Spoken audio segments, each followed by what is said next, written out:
किष्किंधा पर्वत के नीचे उस दिन हवा में एक अजीब सा तनाव था। सुग्रीव और प्रभु राम ने मिलकर फैसला ले लिया था कि सुग्रीव को उसका राज्य दोबारा मिलेगा और उसके साथ हुए अन्याय के लिए युद्ध भी होगा। पर इस युद्ध के पीछे एक कहानी थी, बाली की कहानी।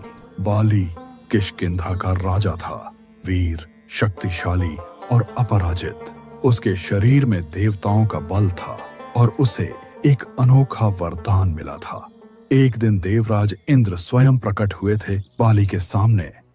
उन्होंने बाली के तप और वीरता से प्रसन्न होकर कहा था, बाली, मैं तुम्हें वर देता हूं, जो भी शत्रु युद्ध में तुम्हारे सामने से प्रहार करेगा उसका आधा बल तुझ में समा जाएगा।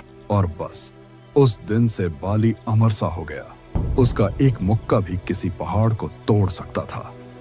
इस वरदान ने उसे अत्यंत अहंकारी बना दिया। सुग्रीव, जो उसका छोटा भाई था, उसके साथ मिलकर राज्य चलाता था। दोनों भाइयों के बीच प्रेम था, एकता थी। पर एक दिन सब बदल गया। एक राक्षस मायावी किष्किंधा के द्वार पर आया। उसने सुग्रीव को ललकारा। बाली ने अपना धनुष उठाया और कहा, सुग्रीव, ये राक्षस मेरा शत्रु है, तुम यहाँ रुको, मैं इसका अंत करके आता हूँ। और वो उस राक्षस का पीछा करते हुए गुफा के अंदर चला गया। सुग्रीव देर तक बाहर इंतजार करता रहा। एक दिन, 2 दिन, 3 दिन बीत गए। गुफा से केवल खून बहकर बाहर निकला। सुग्रीव ने सोचा उसका बड़ा भाई बाली मर गया है। उसने पत्थर लगाकर गुफा बंद कर दी और दुख में किष्किंधा लौट गया। पर सच कुछ और ही था।